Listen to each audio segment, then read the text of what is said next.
We all went in, and it was me and my cousin Chrissy and my cousin Cody. We went in and asked my mom if we could go down and get some Frosties before dinner. And she said, yeah. Me and Chrissy's walking, and that's when the Lincoln pulled up.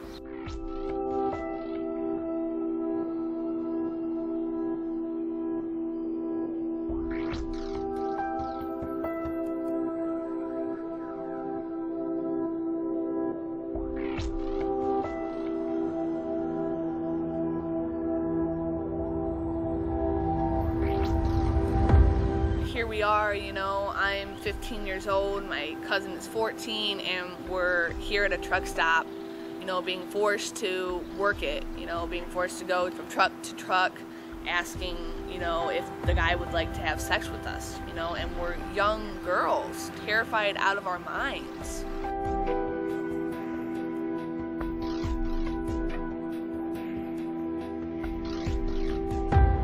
I tell you, people don't realize what it's like out there in a truck stop. A lot of the truck stops I go into, you see a lot of the girls, and a lot of them are very young. One of the things that we saw in Oklahoma that disturbed us quite a bit was seeing a van pull up with a woman driving, and as she opened the doors, I think there were about 5 or 6 girls that got out. It looked like they ranged anywhere from 15, 16, maybe 18 years old, but all of them very, very young. This one, she didn't even look 13, 14 years old. She had no shoes on. She had a little mini skirt on. But within 30 minutes, that girl had done been in 3, 4 trucks. Well, you see it at different places. It seems like the West and the East is the worst.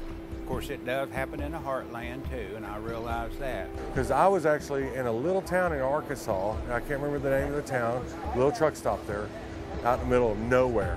And this young, very young girl come up to my truck. She couldn't have been more than 14, 15 years old.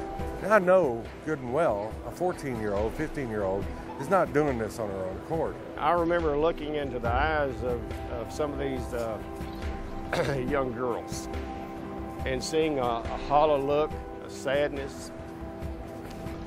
They were not willing participants in this at all. When they leave trucks, they'll go to this one central person that may be at the end of the row. So, I mean, so you know there's some kind of team effort in putting them out there. You have to wonder who's behind them. They have a pimp, or whatever you want to call them, trafficker, slave driver, bottom line. My son and I were driving through Oklahoma City, had the radio on, and the guy comes on the radio, hey, anybody want any underage girls? Well, what are you talking about? You know, oh yeah, these are 16 and 17 years old.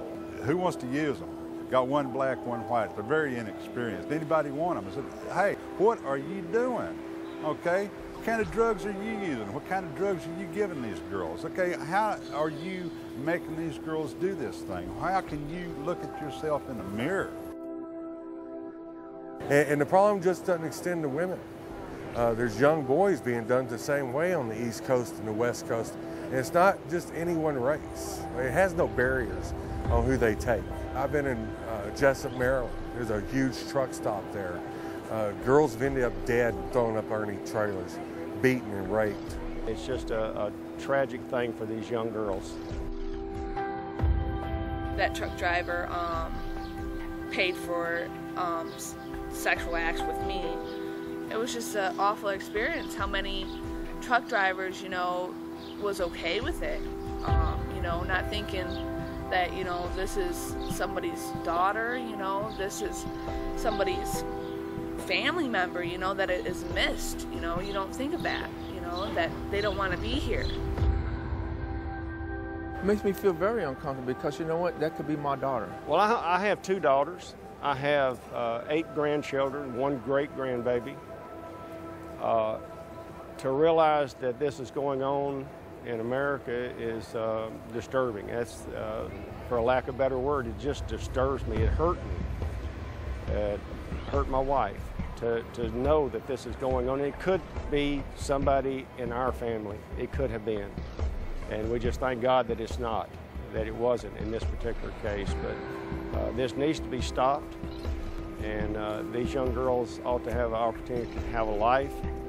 Their life is being robbed, taken away from them at such an early age.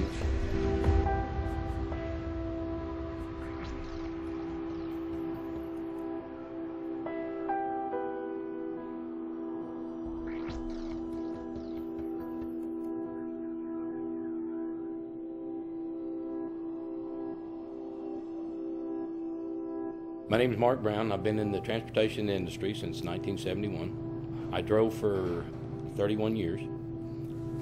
Well, this one particular incident, we pulled into Bakersfield, California, into the truck stop. I was doing some paperwork and just happened to notice this young lady going from truck to truck to truck. And then finally I heard somebody knock on the door. So I put the windows down and looked down there and seen her, so I got out, shut the door. And she said, you want a date, buddy? And I said, no. I said, I've got one question for you. She said, what's that? I said, why are you doing this? Because I was concerned. She probably looked in her 14, 15 years old. I really couldn't tell of her age, but she was very young. She said, just look around the corner of the truck down there, and you'll see that Cadillac down there. That's why I did it. And when I looked down there, I didn't see anybody in the vehicle, but I knew what was going on. And when she walked away, I got back in the truck and I sat there and thought, why don't I just go walk across the parking lot and call the police? Well, I didn't do it. And for 30-some years, that has really bothered me to the point that I feel that if people was aware, would just get involved, it doesn't take that much. It's nothing but a simple phone call.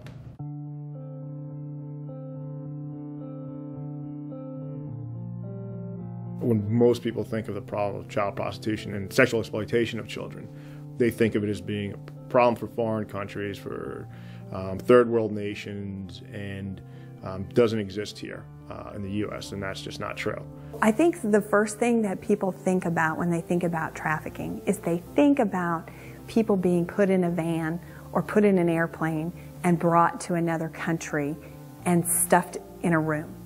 I think what we really need to think about is the fact that human trafficking is a local crime as well. It is a crime that is happening to your neighbor's child. It is a crime that is happening in your city.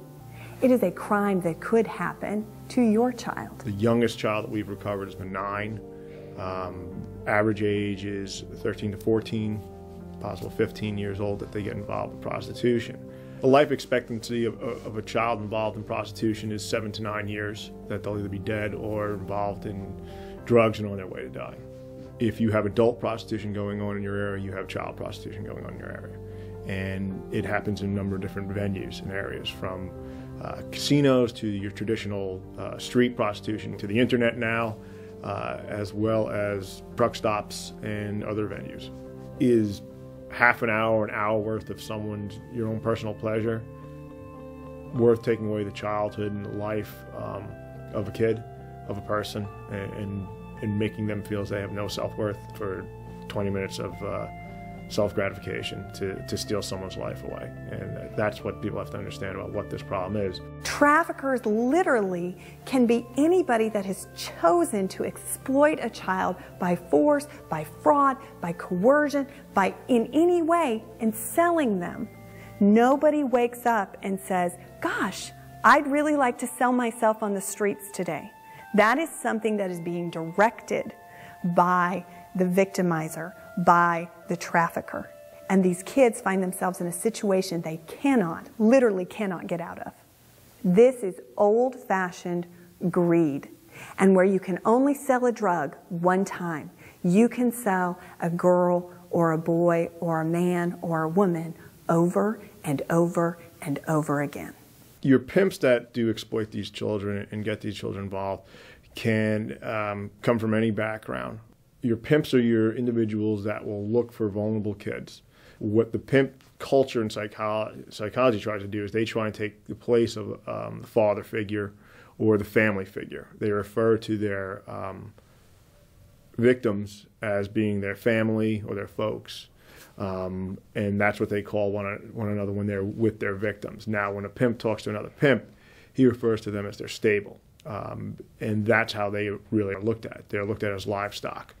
They are to be sold and traded. Girls never get any of the money. That's, a big myth is that they're allowed to share some of the money. They never are. All the money goes to the pimps. The victims are rewarded with beatings and rapes. It's a brainwashing that begins in a dependency that the pimps try to put on the girls so that they cannot live without them, and that this is all that they can amount to and do.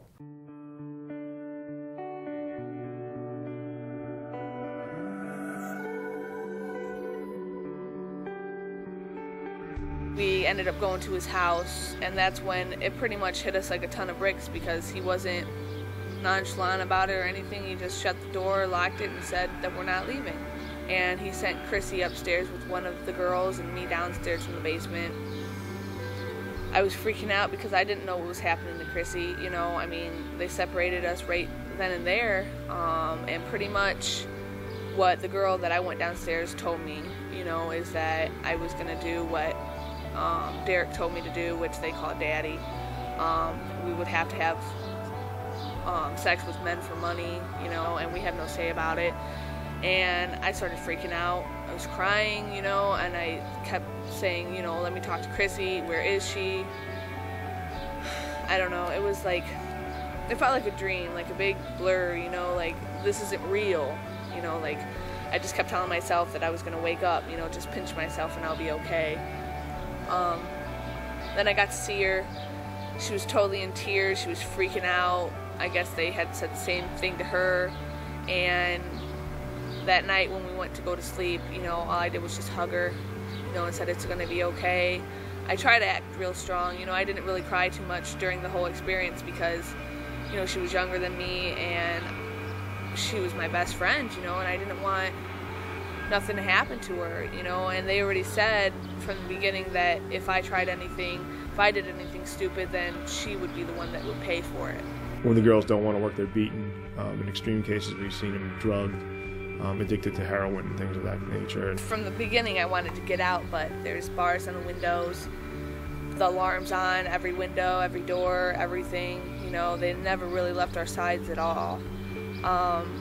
One day I did try, and we made a run for it, but he was up. I guess he wasn't sleeping. I don't know if he was just mind games or what he was doing, but he grabbed us.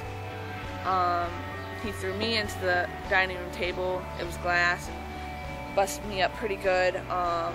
But Chrissy, he dragged up the stairs by her hair, like all the way by her hair, and threw her down the stairs, and did it again like 3 more times, busted her lip up, got her bruised, black eye a little bit right here. And it was really horrible to hear her screaming for me, and the 2 girls were holding me back and, telling me that, I have to watch this, that this is what happens if I try to do that, that I made it happen, that it was my fault, I should have never, tried to leave. And just seeing her flying down the stairs, it was pretty bad.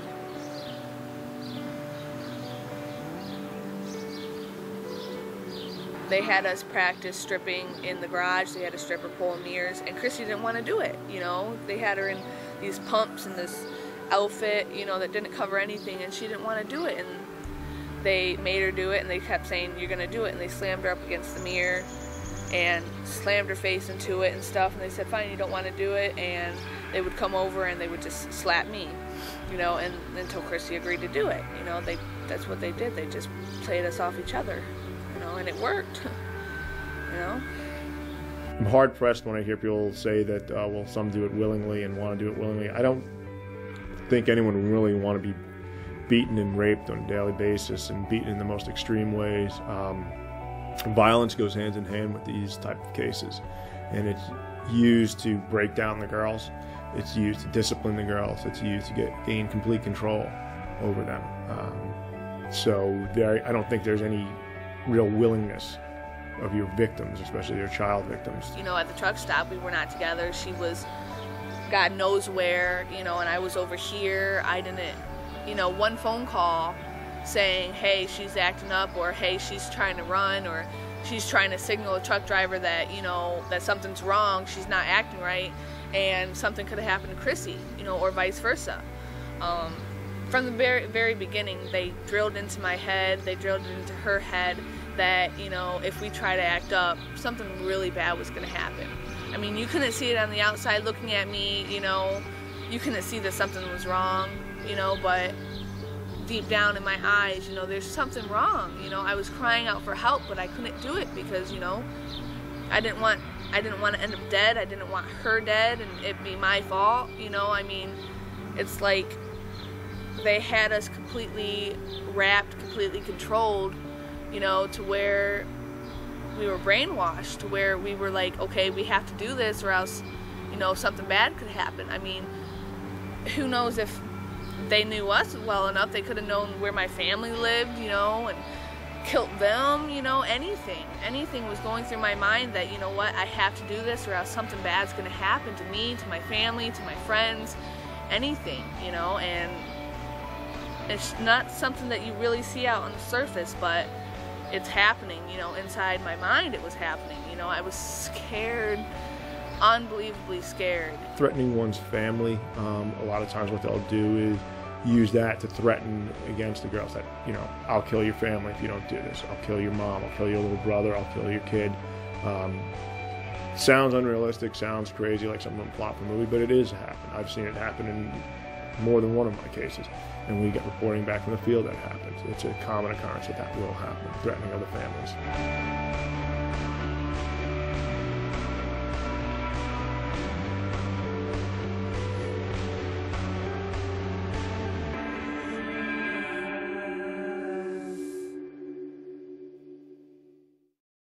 To this date, we've probably rescued over 1,500 kids.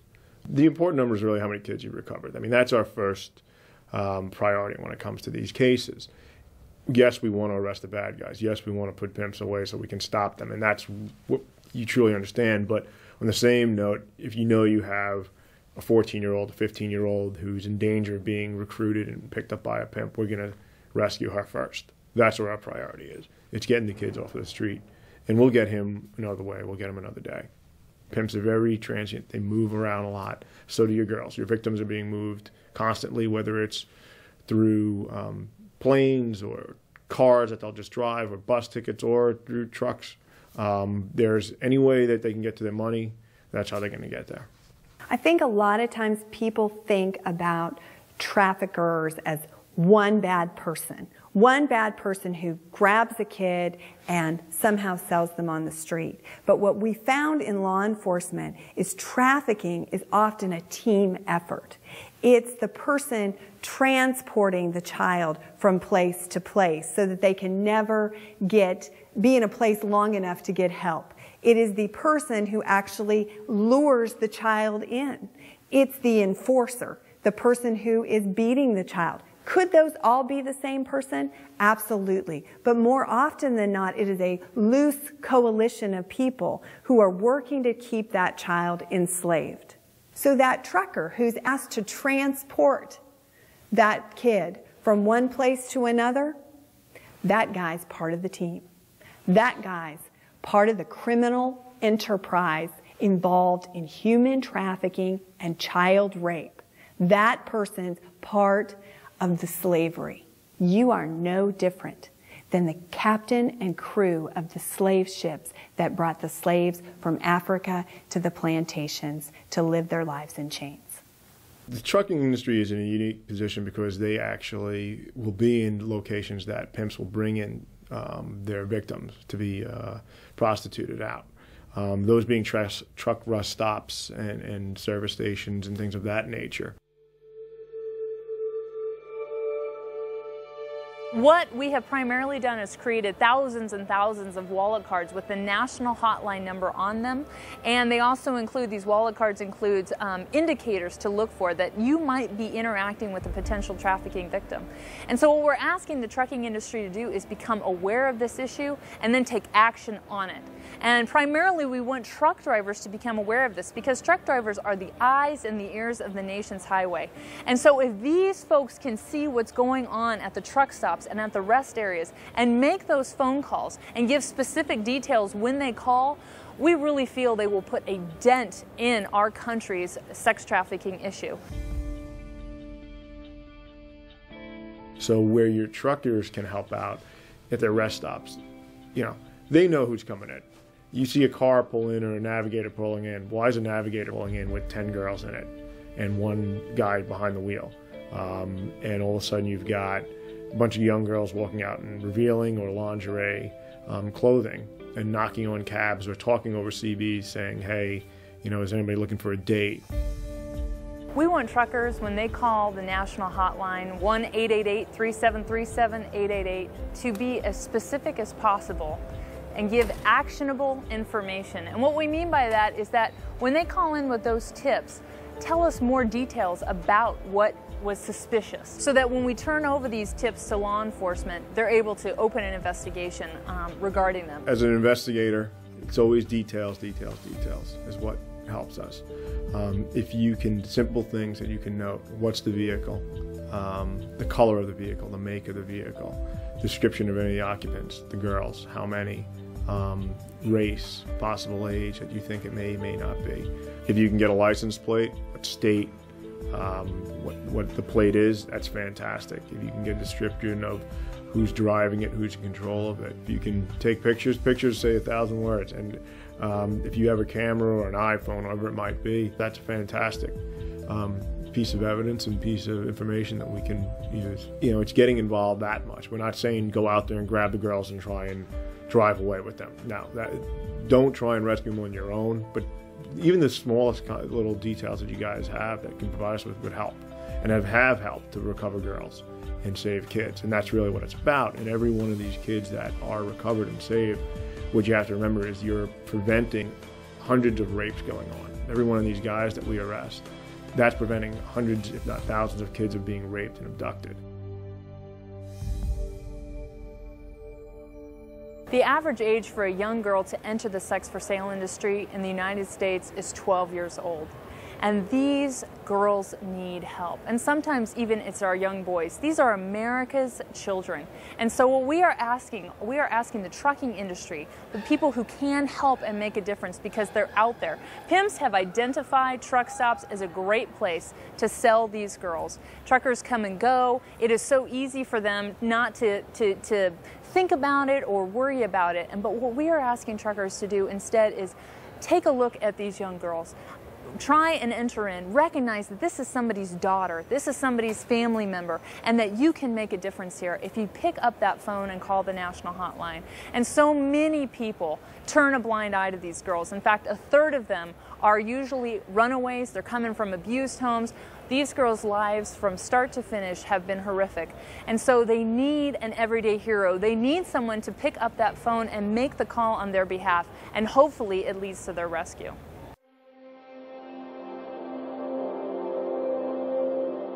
There's 2.4 million CDL drivers in the United States. We need to educate them about what we're talking about right here, human trafficking. We can make an impact. We can change everything that goes on out there by getting involved. Thank God what saved me was that truck driver that called in and said, hey, you know, this is whoever at the TA truck stop, you know, and we have some girls out here that look pretty young. 911. A couple of girls at the TA at 167 trying to do business out here. Because this trucker made the call, I have an opportunity to actually have life. You know, I have this baby, this is the second one now, second one on the way. I have a little girl, this is a little boy. I'm married, you know, to a wonderful guy, and I actually have life. I actually can come back from this. You know, I have a chance to have a chance to live, you know, to experience things that without what he did for me, you know, a simple phone call, without that, you know, it would have been total opposite. But here I am, I'm sitting here with my mom, you know, I mean, and that all could have been taken away, but because of, you know, that trucker, I have, you know, a future. Oh, that trucker. The one that made that phone call. I think about him all the time. I have never met him. I don't know who he is, but boy, I owe him a lot. If it wasn't for him calling the police and saying that she just doesn't look right there, I have no idea what would have happened. Boy, am I thankful to him, to that truck driver. God, am I thankful to him. And if he ever sees this, thank you, thank you, thank you.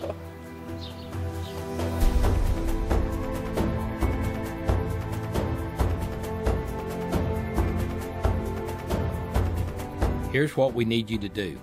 Get your hands on a wallet card, carry it everywhere, and when you suspect human trafficking is taking place, call the national hotline number at 1-888-373-7888 and tell them what you see. They need truckers anywhere and everywhere to flood them with calls and tips about what is going on out there.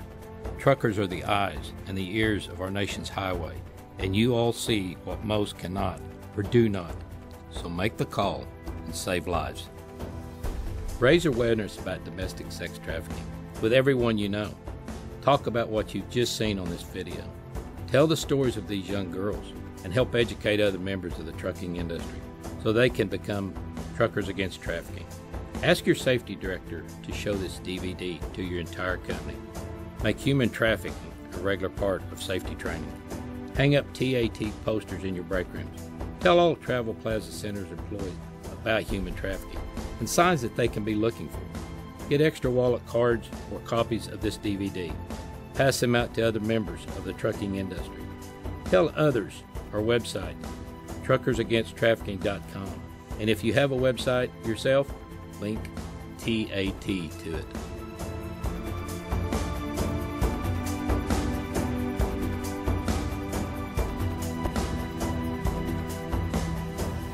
When you get the knock at the door, you have three choices.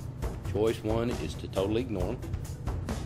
Choice two is to invite them in. Third choice is think and make a call. Make a call because you could be saving a life.